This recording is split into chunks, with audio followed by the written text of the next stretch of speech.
All right, welcome back to AI for Enterprise. I hope you're having an amazing time so far. Our next panel is titled Automation and Increasing Workforce Efficiency. Please join me in welcoming our panelists to the virtual stage. Hello, everyone. Hello, attendees. Hello, panelists. Thank you so much for watching this session. We have a wonderful panel full of knowledge, and we are very excited. Without any further ado, we'll do self-introductions. I will start. My name is Daniel Lackland. I lead content for AI4. I will be moderating this panel. And Justin, if you would please go ahead and give your self-introduction as well. Absolutely. Thanks, Daniel. Appreciate it. My name is Justin Smith. I'm the Senior Director for Advanced Analytics at St. Luke's Health System here in Idaho. And we are always constantly looking for ways to increase automation in healthcare and make our humans more humans in providing care. Excellent. Thank you so much, Justin. Kesone, would you like to take it away with a self-introduction, please? Sure. Thanks, Dan. My name is Kesone Phimmasone, and I'm actually an executive advisor to a lot of different organizations, from commercial to essentially nonprofit.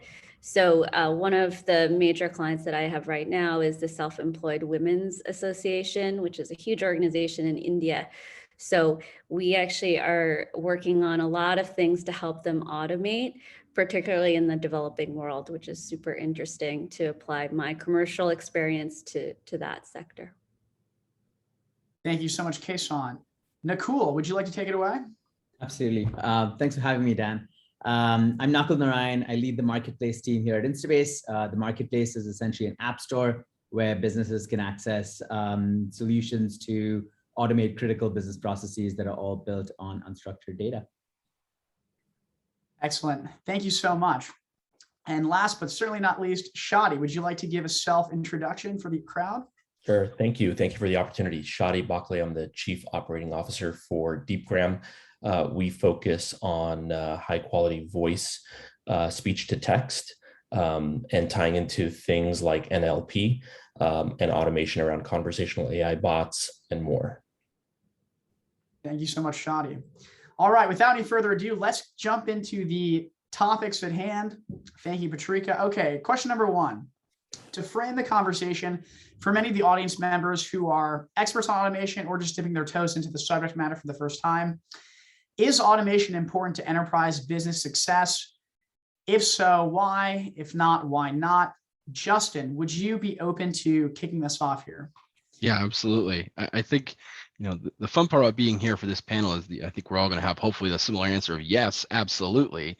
And one of the things I'd like to highlight is there's different places to start when you say the word success, right? So you don't just start with this massive, totally global enterprise shift to something completely new. You can pick much smaller projects or things that are going on that can be automated basically to kind of free up that human to do more human cognitive tasks rather than, I jokingly say, the Control-C, Control-V Excel work that at this point, hopefully nobody's doing that anymore. I know there's some people that are still doing that, but that's one of the lowest hanging fruits that can have massive impacts on somebody's day-to-day. And so thinking about it in terms of how can you leverage machine learning and AI to really take whatever you're doing as your business process to the next level. And what's fun is that when you start to see small successes, it really starts to steamroll onto itself, and then the business becomes hungry for it and says, what else can I automate? And so I think that's something where, when we think about automation, it doesn't always have to be this massive global shift in, a core foundational thing that you're doing. It can be something fairly small that can have a large impact as well. Excellent. Thank you so much, Justin. Would anyone else like to chime in? Agree or disagree? Justin says automation matters. What are your thoughts? Yeah, I can jump in. I largely agree. I guess the slight nuance I'd add is I view automation as it's just an ingredient, but ultimately as a business, you have to ask yourselves, what are you fundamentally trying to do, right? Like what transformation are you in the midst of, or we about to engage on? So just to use an example, right? This was early last year. We were working with one of the largest US banks through the pandemic. The country was reeling through COVID. SMBs were being hit really hard. And so the federal government passes this CARES Act, which is basically relief for SMBs. And overnight, banks had to provide financial assistance to SMBs. And so now imagine you're a bank with 150,000 employees, and overnight you have the option to create a new product and roll this out. Without automation, you'd have no shot, right? You couldn't hire enough people, you couldn't train them, you couldn't put the right processes in place. But with automation, this bank was able to accept applications from over 1 million SMBs, use computers to read those applications, and ultimately offer financial assistance to save those businesses. And so really, this entire solution was built in 6 days. So automation ultimately is an ingredient to building new businesses, building new products, versus the end goal itself. Yep. Excellent. Thank you so much. Anyone else have any thoughts here?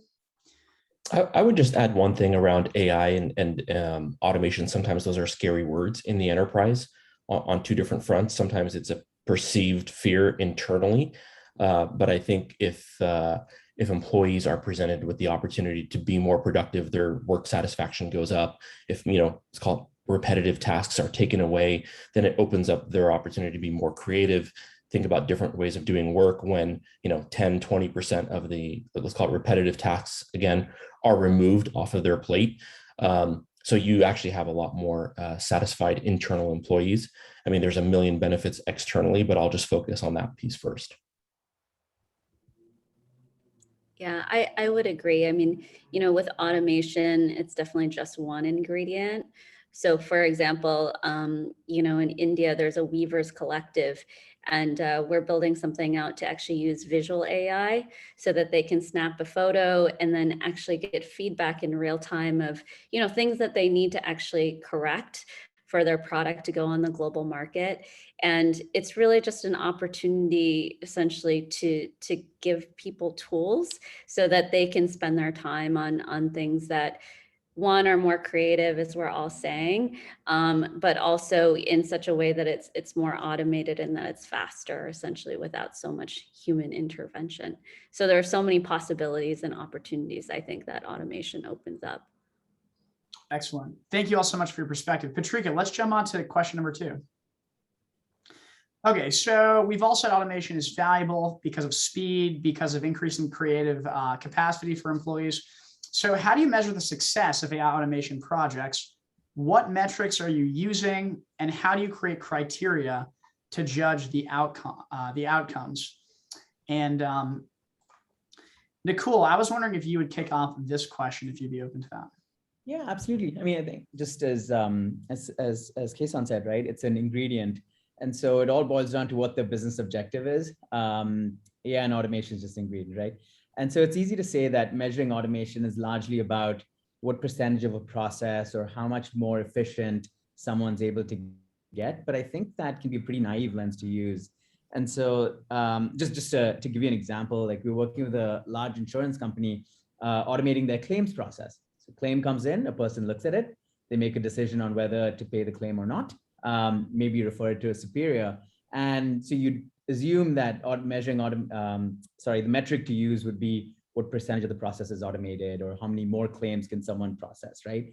But in this case, we go deeper and we realize that roughly 10% of claims that were being paid out was actually fraudulent, where people were submitting, multiple claims for the same procedure. And as a single person and a team of a few hundred people, it's highly unlikely you're going to see both claims, right?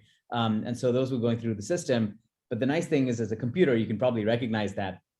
And so here was a fraud detection problem masquerading as an automation problem, right? And so naturally, your metrics fundamentally change from like, how much money are you saving the business, or what percentage of the fraud are you able to detect? And so as you think about automation, it's important to be able to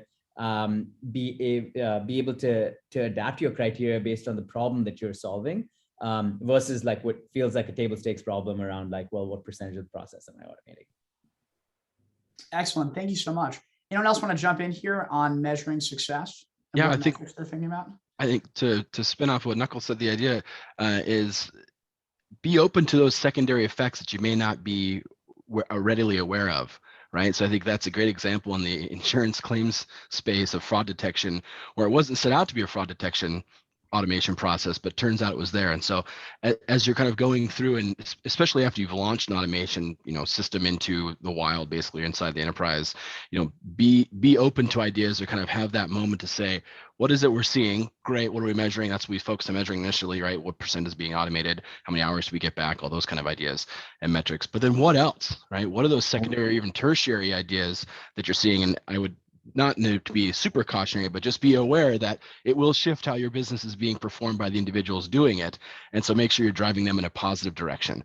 So say if you automate half of somebody's workload, that they're not spending the other half of their time, on Instagram or something. So just be aware that it could definitely change how the business day goes sometimes, hopefully for the better. Absolutely. Yeah, I actually think, where you start looking at KPIs and the consequences of what you're measuring is actually where automation and AI get really interesting. It's those unintended sort of consequences that come up that, can actually be beneficial sometimes, but actually can be, result in unintended consequences. So for example, we deployed AI product recommendations when I was at Estee Lauder. And, it seemed very straightforward, right? We were optimizing to conversion rate, and, we put it out there and things like that. But essentially, something that we saw over time was that, essentially the products that were being recommended were lower price point, not as highly branded, things that worked actually against what the brand was going after. They increased conversion rate because the price point was lower, but what ended up actually happening was the AOV and some of the sort of brand building pieces of it were a little bit lost. So, it definitely is important to understand what you're trying to drive to, but that sort of KPI lens could actually result in unintended consequences, and to be able to sort of have a rear view mirror around that, I think is really important. Yep. I'll add a couple points here around the metrics. I think the short answer is it depends on what you're, where you're rolling out automation. But I think, as a few other panelists said, you're going to have, secondary and tertiary metrics. I think it's important you recognize that that's going to happen. So here's like a real example. The obvious one is in the enterprise call center, right? You roll out AI automation, people call in, they have an issue, AI helps solve, for the customer's happier. Okay, great. Those are kind of known. Secondary, you start looking at, okay, well, now the agent's more productive. He or she's able to solve more problems. They're not getting yelled at as much. You have less agent turnover in the call center. So the agents are happy. The business is functioning better. But the interesting third metric around that is, okay, now all of a sudden you've collected this really interesting data. Now you take that back to the customer experience and the product teams, and they're actually starting to say, oh, we can actually build better products from day one, or better plans, better services.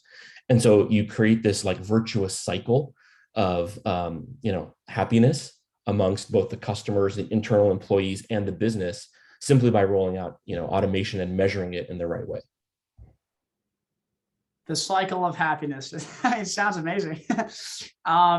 So a lot of you talked about how, at the outset of a project, because the sort of problem might change, like in the case of the fraud situation, the metric then changes. And so I imagine it must be very difficult at the outset of a project to define the problem, and say, it must be difficult to define the problem. And then when things change, it might also be further difficult to continue to win stakeholders to your way of thinking, which is there's still value in this, even though maybe the metric we're using has changed or the problem statement has changed.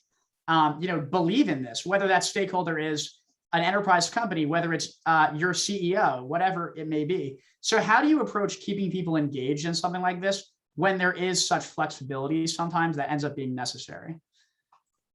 I think my point of view on this is, if you have a data-driven culture, and you make decisions based on data, and not data alone, but data as kind of the dominant source of decision making. Now, you can always interpret data in lots of different ways, but if you have that data, then the data kind of stands alone, speaks for itself. It helps everyone to be on the same playing field internally when making decisions.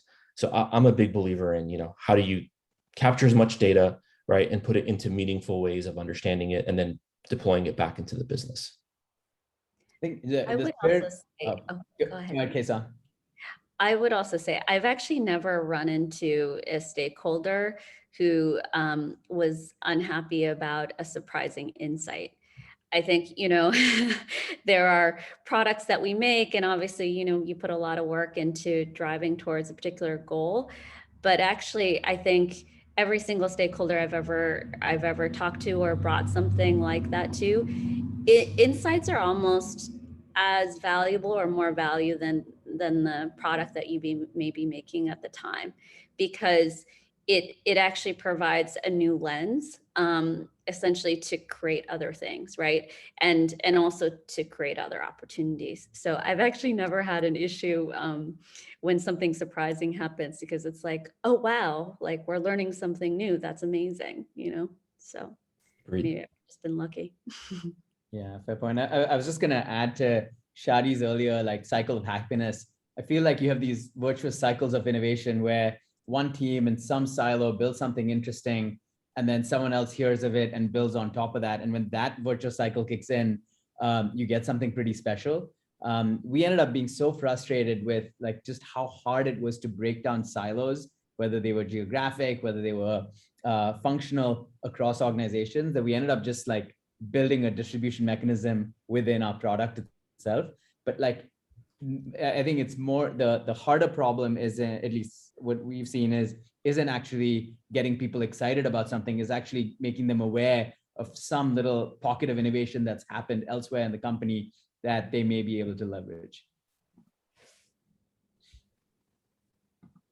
Excellent. So thank you all so much. Patrika, let's go ahead and jump to the next topic. Okay, so I think this one will be pretty interesting to hear. What is the single most successful automation effort you have seen, and how exactly was it successful?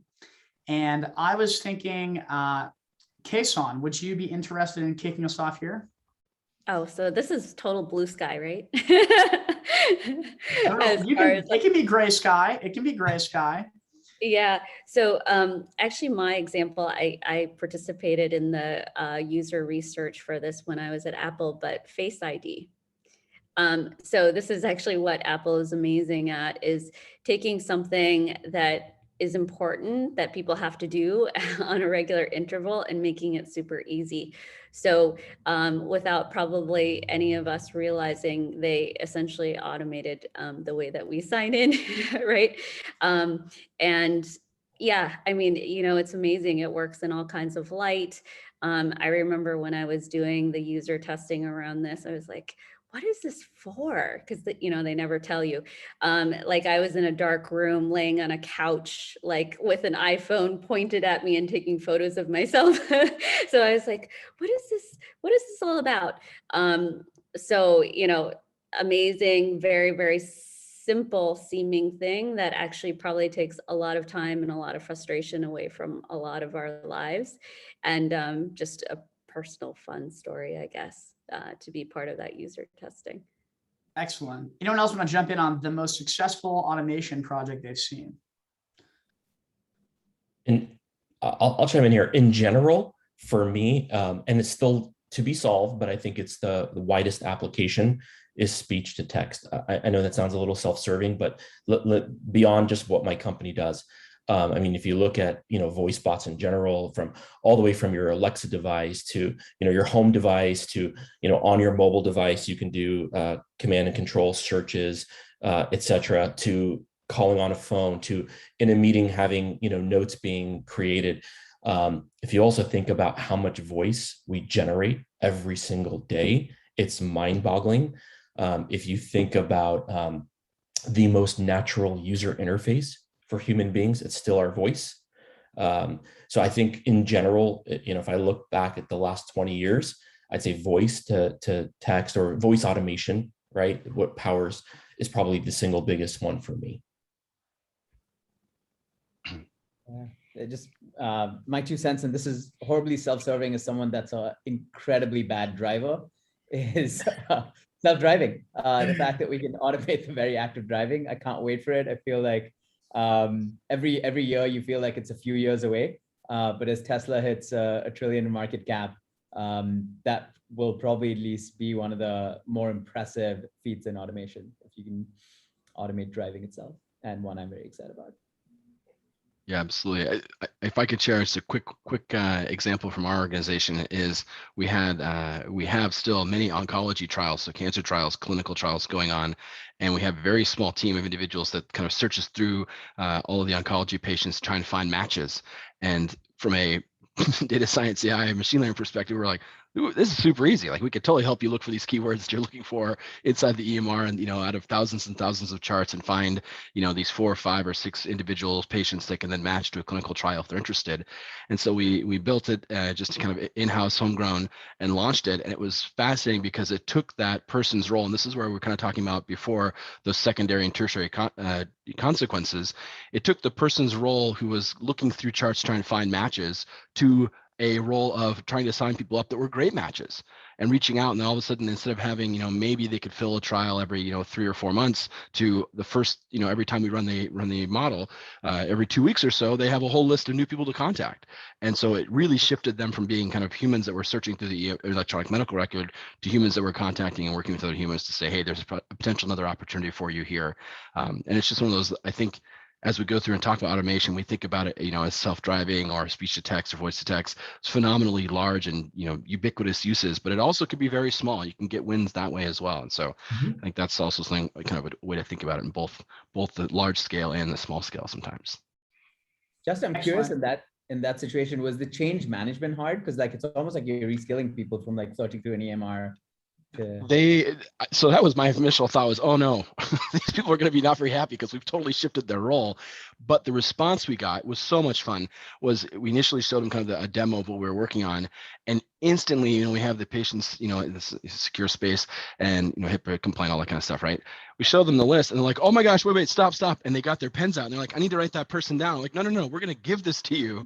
This is what's going to show up. And they're like, are you kidding? We're like, no, like this is amazing. And so for them, it was the part of their job they like to do. It was the most rewarding, searching through and digging through, looking at, individual medical records was not super fun, and they were good at it and they were somewhat efficient. But as we know, a computer could do that, in the snap of a finger in microseconds. All of a sudden can crunch around what was taking somebody a lot of their daily work. So yeah, it was a complete shift. I was a little bit nervous about that, but the response was verbosely positive, which is great.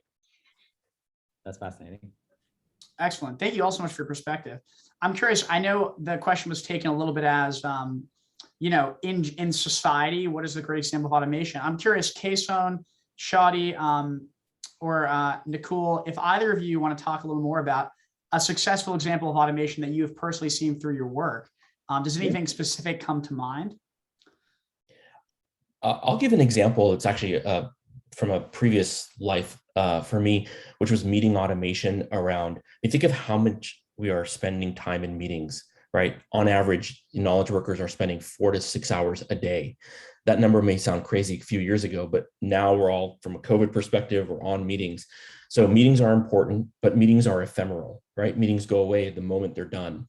Yeah, you can record it, but who's going to watch 4 hours of recordings after you just spent 4 hours in meetings? It's not going to happen. So how do you take something that's ephemeral, you categorize it, right? Classify it, you create a data mode or a set of data for it that you can mine, right? Number one, if you want to go into it, but more importantly, from an automation perspective, a previous tool we used was Voicea, right? And you would give a bot commands in a meeting, like, Nakul, create a task to do X, Y, and Z. And immediately the bot would take it and put it into your Asana board. I mean, how impactful is that when you are interacting with a virtual bot and the meeting? Now all of a sudden, it's like, okay, you just made your meetings actually 10 times more productive because they tie into workflow. So the moment you can tie automation into your personal workflow at work, I think that's, for me, huge. And that's real, by the way. I mean, that's happening now. Yeah, I was just going to say, one of the examples that comes to my mind is something that, again, it wasn't really, it was so random actually for us. So like Fortune 100 company, we were contacted by the sales team, and the sales team answers like hundreds of RFPs every quarter. And just for folks who haven't ever responded to an RFP or don't know what it is, I'm really jealous of you. They're painful. So RFPs are these requests for proposals. They're issued by companies when they're selecting a new piece of technology or service.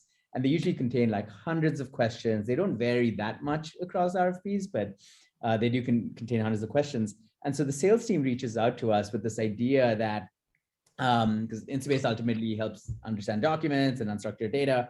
And so they were like, can we use Instabase to read the past 10 years of RFP responses so that when a new RFP comes in, Instabase can and just read through that one as well, and then point us to RFP where we've answered that question before. And so instead of as an individual sales rep, me going and like answering each one of these 100 questions, they could just like literally copy paste from, ideally like tens of thousands of RFPs that were already responded to at some point somewhere in the company. And so I love that example because one is like, I think to Justin's point, you took like one of the more painful parts of a person's job and completely alleviated it, but it was also so random because it's like nothing to do with automation, or you would think on the surface it has nothing to do with automation, but it was kind of cool to see it in production. Yeah, what a neat story. Really, really exciting to hear. Kesone, any thoughts before we jump to the next topic, which is about opportunities for automation, funnily enough? Anything to add? No, I don't think so. I mean, those are great examples. I think, to be honest, I probably not as surprising as those, really in the realm of like, hey, how do you do recommendations? Like very, very common use cases, I think. Yeah. Definitely. Okay, no worries. So Patrika, let's go ahead and jump to the next topic. And Kesone, I'd love if you could start us off here. Oh wait, is this the one you didn't want to start off? Oh no, this is Justin. Never mind. Kesone, you're gonna start this one off.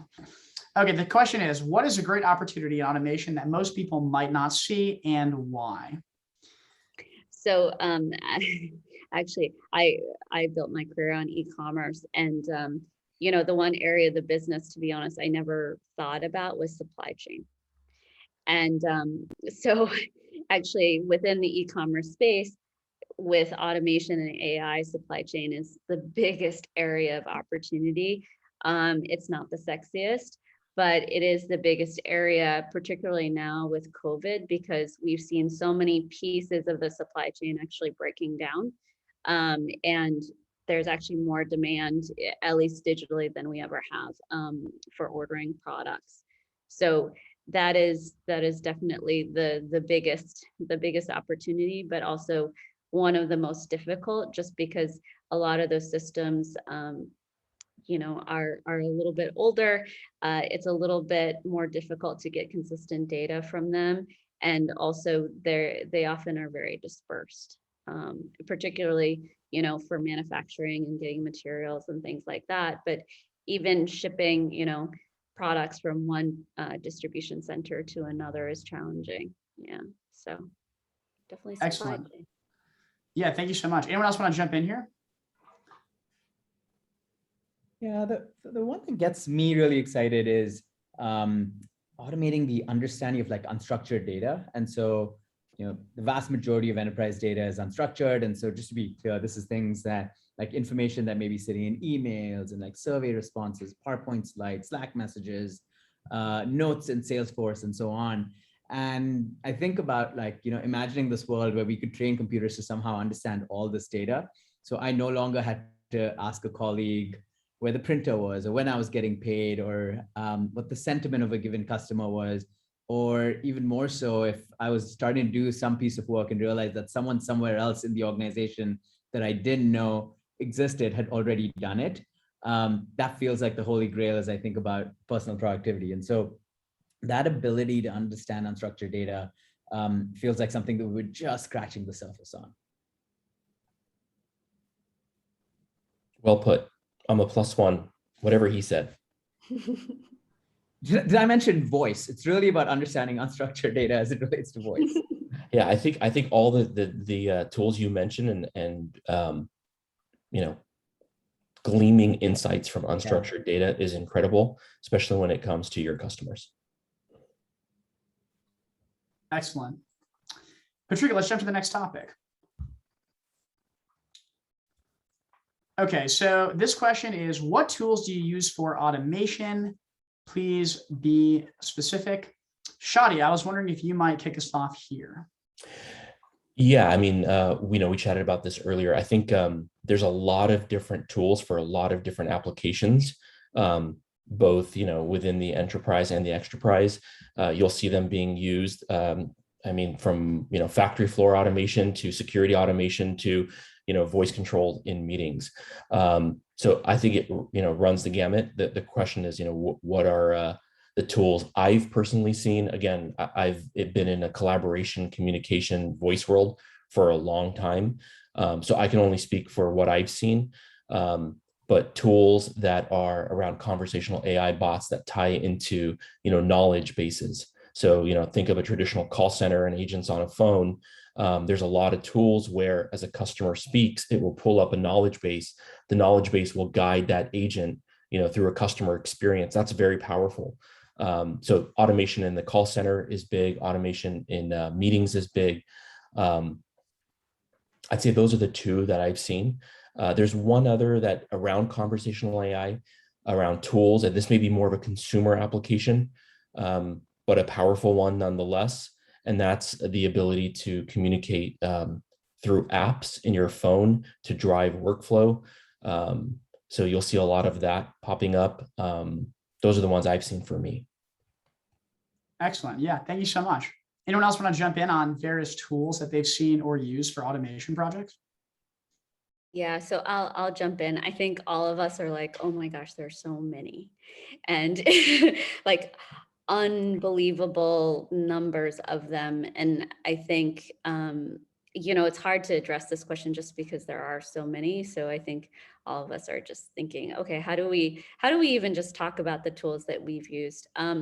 So what I'll provide is essentially, some things from the ground up. So I stood up a data platform on Google Cloud, which is one of the top 3 providers, right? It's Azure, AWS, or Google Cloud. That's really the space if you want to play. And within that, just from an engineering perspective, just to, set up the infrastructure and the data pipelines and things like that, we heavily use Cloud Composer and DAGs essentially to automate the processes to ingest the data itself. So super basic, nothing super fancy, but just to, even stand up your infrastructure. There are tons of tools in these platforms that, you can actually just provision and use. And they're super important because essentially to make any of this automation go, you actually have to find a way to efficiently ingest the data and have those workflows themselves automated. So, it's not even just automating the processes of what you're trying to optimize, but it's optimizing, the workflows and the data as you're ingesting them as well. So, Google Cloud has a plethora of things. We use Cloud Composer, Airflow, DAGs. Column level security was actually a big game changer for us this last year, just because we were doing it manually before. Now, Google Cloud came out with column level security where you can actually create definitions of different types of data for different types of security, and then, apply those to your different data sets. Versus we did that all manually, which is a lot of processing and super manual, obviously. Yeah, it's an endless cycle of automation, tools that were automated by a different automation team. Maybe a better question to follow up with is, what makes an effective tool for automation? I mean, what is something that is helpful? How do people, successfully select what to use? Perhaps. I'm curious if anyone has an opinion on that. If not, we'll jump to the next question. I think just being diligent in your selection process. As Nakul mentioned, the RFP is brutal for vendors, but I think going through it and being very, again, diligent and, not just making it because it's the easy choice, making the right choice for your organization. those are very bland things to say. I've seen it happen where it's like, yeah, we'll just do that one. You're like, oh, it's a big investment. let's put this through the process versus just picking the one that that you saw. And so I think what you'll find is that there's a lot of subtle nuances even between tools, and so figuring the ones that's best fit for you is the most important thing to do. Excellent. Patricia, let's jump to the next question. Okay, and Justin, I'm going to kick this right over to you. What type of AI is valuable for automation projects? Please be specific. Yeah. Again, not to be too bland in my response, but the idea of how do you define AI? Like that's the big question that I'm right. So saying it's just sort of kind of a generalized machine learning, not like superhuman AI that we're all working to build for 2023. But I'm kidding when I say that. But the idea of leveraging the tools that are out there that can be valuable in terms of what's the question that you're trying to answer? Like, what is the problem that you're trying to solve, right? And so going back to the example I used earlier of matching the oncology patients to the clinical trials, it's a very specific, very focused trial or very focused task. And so we were able to literally build that in Python very rapidly. And it didn't have to be this massive, endeavor. And we made it so it's sustainable. It's painfully simple, which is totally fine. And I would say it used little to very light ML touches for keyword searches. And, we haven't expanded it out yet just because we want to make sure if we grow it any larger, we have to have people that can help maintain it if it's at a larger enterprise scale. So it's for this one group at this point only, but it's there as an incubator and it can be expanded out. And so, the idea of making it valuable for your end user, for your customer, I would say is extremely important, if not the most vital, because the worst thing you want to have happen is go through, do a process, and then realize nobody's using the tool. You've already spent all this money on it, right? Or you built something that nobody's using, or it's changed. This is a great other point too. It's changed their job enough to where like, I'm not even doing the same thing I was doing 3 weeks ago before this launched. And so I think, that's the idea. We're trying to decide what's the right technique to use is going to be dictated by what's the problem that you're trying to solve. Mm-hmm. Excellent. Thank you so much. Anyone else want to jump in on this topic? Yeah, I have a slightly different take on this one where I actually think there's a false choice here. And I'd actually be quite wary about picking a specific AI because I think the pace of change that we're seeing with AI is unprecedented. And so being locked into a specific technology can actually be quite limiting. And so just to use an example that we probably use in our day-to-day lives, right? Like Gmail, where like the goal of Gmail is how do you be incredibly productive and effective as it relates to anything you do via email. And so part of that is like sorting and understanding email. And just over a few years, Gmail has moved from like being able to sort email based on like very simple rules and statistical models to applying like a global model that's probably trained on 1 billion emails that, just everyone has access to that, creates like some version of a priority inbox to like what they released a year ago with Smart Compose, where you can essentially like, you have a highly trained model that's personalized for your needs that almost predicts or composes emails on your behalf. All of this has happened over a pretty short time frame, as you've seen like the advances in AI play. So the advice I have to a lot of companies is be careful about picking a piece of technology that locks you in, because the world's just moving way too fast. And so pick a platform or an approach or something that allows you to invest in the latest and greatest as it arrives next year, and then use the thing that comes 18 months after that as well. Excellent. Anyone else want to jump in here before we move on to the next question? I would just echo what both my colleagues said, and I would just keep it, for me, it's very simple. It's the automation, the platform, the tool is the one that, solves your immediate need. And yeah, I agree with you. You should always think about, long-term, the rate of change within the AI space or AI portions are changing so fast. But AI doesn't have to be scary, right? It could just solve one thing and do it very well and do it very efficiently. And if you can find that tool and it's easy, to deploy and easy to use, it should be very welcomed within the enterprise. Excellent. Yeah, thank you all for your insight. Patricia, as we jump to the next question, just a comment. You're all talking about really, defining the problem before you choose what tools, what technologies to use, what AI to use. And it's interesting to see that theme come up again and again. So when it comes to actually doing AI for automation, what sort of timeline do you typically expect to work on when it comes to a new automation project? And what are the different stages and how long do they take? And Kesone, I'd be particularly interested in your perspective on this, having come from the retail background and now working on various different projects. How do you approach timelines? It's always different. And it's always different. And oftentimes it fills whatever time you give it. That's the rule for project management, right? In general, not just for AI.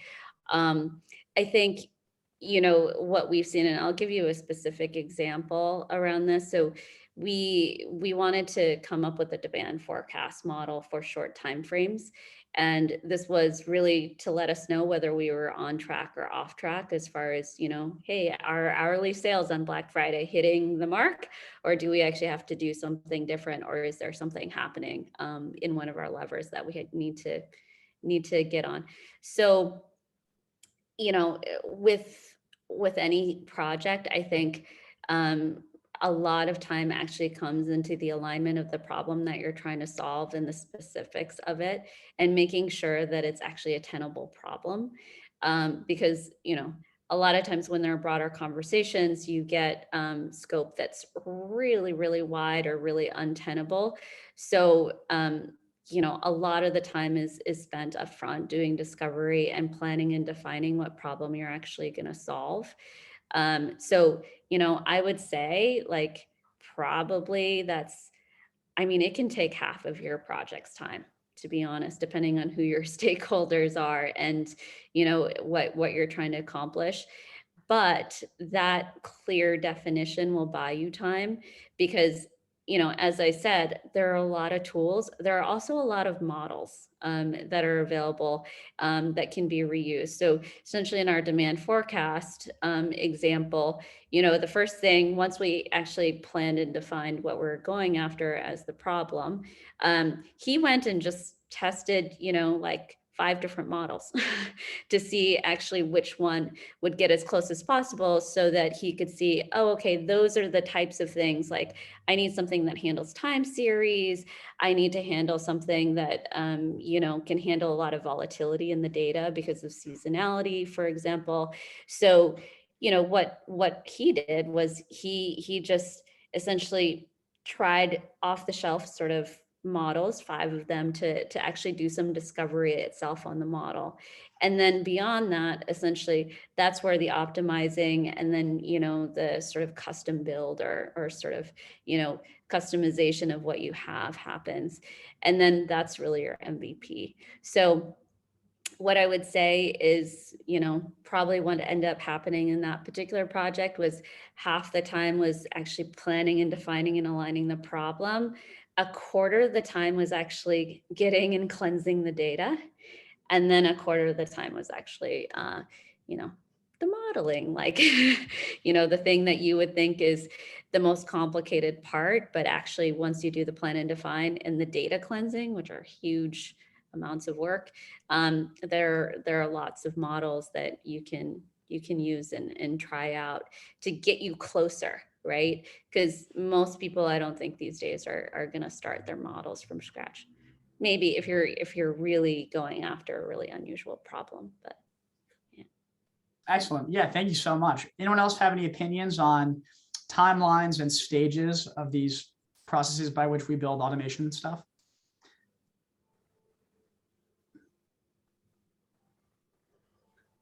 Great job. Oh, the last thing that I would add is, the MVP, but then obviously you have to go into production, which is a whole other other phase of, actually taking the models, taking everything and having data engineering going after it and optimizing it so that it can actually scale, right? Yeah. I think my only 2 cents to add on this would be if this is one of your organization's first goes at this type of work, be very realistic with yourself for timelines. It's one of those where I've had the conversation. So I don't think it's a hard conversation to give, but it's a hard conversation here when somebody says, well, can we do this in 2 weeks? And the answer is no, we're not going to be able to do this in 2 weeks. Here, let me walk you through how we do this process that we're going to go through together. And that's when I very quickly let people know, especially the customers I get to work with inside the health system, is that we're not sitting across the table from each other. We're sitting side by side going the same direction. So the more we can collaborate and, how do we discuss what is the problem? It's kind of the outline that we just went through, that helps to have them realize, oh, okay, because in the end, I want to be as best as possible for you because you want to solve this question or problem that you have. And so just kind of aligning on that is, I think, very important to do upfront if you haven't done that. Excellent. Thank you so much. We'll jump to the last question. We're almost out of time. So the question is, what challenges do you find to be difficult when it comes to automation projects, and how do you handle them? I know we've talked about a bunch of different challenges, but just to conclude the panel, Shadi, I was wondering if you would take this one to begin with, just final thoughts on challenges. I think personally, what I've seen the biggest challenge is culturally, right? Culturally accepting AI and what it actually means. I think the moment you get past this is a replacement to a human being and versus, hey, I'm actually putting an exoskeleton right around my team to make them X% more productive.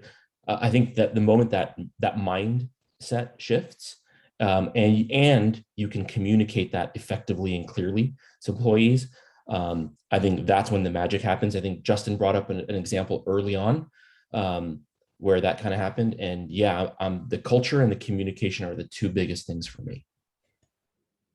Excellent. Anyone else want to jump in on different challenges? One of the challenges to highlight the culture aspect of it is what I tell physicians I work with and clinical practitioners, people that actually touch patients to provide care, is anything that we do for you will never supersede clinical judgment or critical thinking, right? You as the human, you're the expert. And so we want to take those things, using the face login or face ID is amazing in terms of how much time is that saving you when, we have touch badge logins now as well, where you're no longer logging in, typing in your username and then typing your password. You just grab your badge, touch to the device, and you're in. So things like that, where when they're done, they become ubiquitous and it's not a big deal anymore. But to get there, a lot of times it's some change that we have to go through. I think that example you gave was so interesting, right? Like where I completely agree with Shadi's point around like culture and comms. But part of it's also like just the word automation implies that, okay, do the same thing faster or in an automated way. But the example, Justin, you just gave was actually using automation or AI to change the process, right? Instead of making it easier to type or type faster, you're using password, it's actually just changing the process. And I do think that's an important challenge that we see is there's often an opportunity to fundamentally create a different vision of or a version of the future and use automation as an ingredient versus just taking the existing process and moving it faster. And that's sometimes a bit hard to overcome because we have biases to just do the same things, except a little bit faster. Yeah, I would definitely agree. Culture is obviously always always the elephant in the room. I also think, we're probably all used to it by now, but education is part of all of our jobs, and actually bringing people along on the ride and, kind of letting them know that it's not some magic thing that happens without them. Like they actually need to be an input and be part of the process. And then one of my pain points, which is super tactical, but clean data sources is just like, it's like people expecting, to get a Ferrari when you've been giving some lumps of coal. Clean data sources is always an issue because junk in, junk out. So yeah, from a tactical perspective, we always run into issues with the data itself. Well, we are just about out of time. Fitting last words from Kesone, junk in, junk out. This was an amazing panel. Thank you everyone for joining. And for the attendees who are watching, thank you so much. Patrika, if you are still with us, I will kick it back over to you. Awesome. Thanks so much, Dan. Thank you to all of our amazing panelists. This has been awesome. And thank you to Dan for moderating and keeping us on track. A big virtual round of applause to all of you. This has been incredible. So thank you. We appreciate your insights. And for the audience, it's time for you to make your way to your next session. Along the way, make sure you accept your connection request and take some time to check out our amazing exhibits. Thanks so much, and we'll see you around.